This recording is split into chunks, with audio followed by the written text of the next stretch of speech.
The Boy Who Lost His Face by Louis Sachar, 17. David heaved a sigh of relief as they set the doghouse down in Mo's backyard. He stretched out his stiff, cramped arms. Larry looked around nervously. You want something to drink? Mo offered. Sure, said David. Larry continued to look nervously around him. Mo led them to the back of her house. You want water or something else? Water's fine, said David. Larry? Asked Mo. Huh, said Larry. Water? Okay. Mo reached behind a bush and turned on the hose. She took a drink from it, then handed it to David. David took a long drink, then gave it to Larry. Larry's eyes darted back and forth as he drank. So where's Killer? He finally asked. She doesn't have a dog, said David. Larry relaxed. Mo turned off the hose. I want to get a dog, she explained, but so far my parents won't let me. But once they see this neat doghouse, they'll have to let me get a dog, right? I mean, what good's a doghouse without a dog? Right, said Larry. David was glad there was a logical explanation. They walked back over to the doghouse. He and Larry sat on the grass and leaned against it. Mo lay on her back in front of them, looking up at the cloudy sky. Why do they hate me so much? She asked. It's not my fault I'm ugly. David waited for Larry to say something, but Larry kept his mouth closed. You're not ugly, David finally said. Yeah, right, said Mo. Again, David looked at Larry, but he remained silent behind his blue sunglasses. It's me they hate, said David. I used to be best friends with Scott since the second grade, but he had to stop liking me in order to become popular. He has to prove to Roger and Randy that he's not my friend anymore.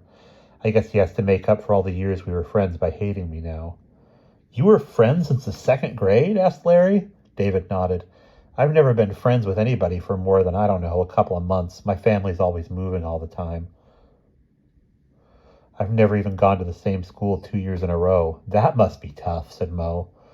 I'm always the new kid, said Larry. When I was little, it wasn't so bad. It's easy to make friends when you're little. You just find some other kid and go play, but now it seems like it's impossible to make new friends. I'm your friend, said David.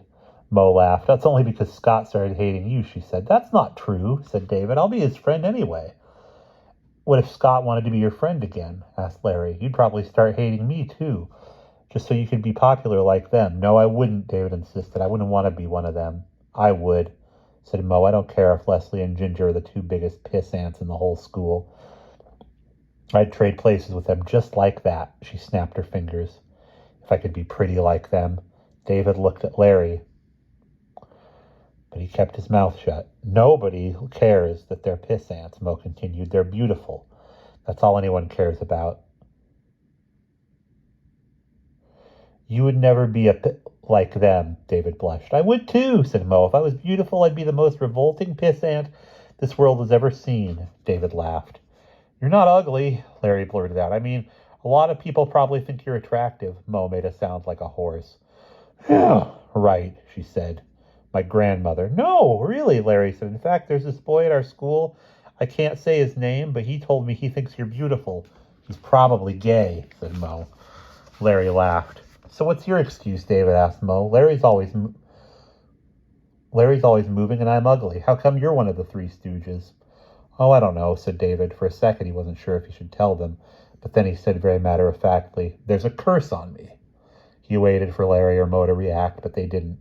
Okay, I'll tell you that I don't know that I'm really cursed, he said, but it sure seems that way. I know what you mean, said Mo. Sometimes I think there's a curse on me, too. It's like no matter what I do, there's always something that screws it up. Yeah, like when I go to a new school, said Larry. I try real hard to be friendly and, make a good impression, but something always happens. Like this year, it was my first day here, and some idiot isn't watching where he's going and spills his chocolate milk in my lap.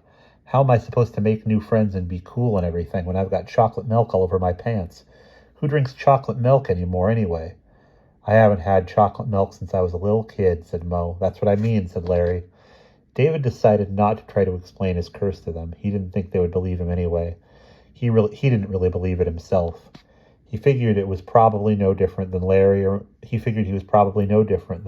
Mo or anyone else. Maybe everyone feels cursed. You guys don't know what a curse really is, said Mo. At least you don't have periods. Now that's a curse. David and Larry blushed and laughed to cover their embarrassment. Mo stood up and stretched, obviously proud of herself. Larry and David also stood up. You know, Mo, said Larry, if you want your parents to let you have a dog, maybe you should change the name on your doghouse. Mo looked at Larry, then the doghouse, then back at Larry. She smiled at him. And that's the end of chapter 17.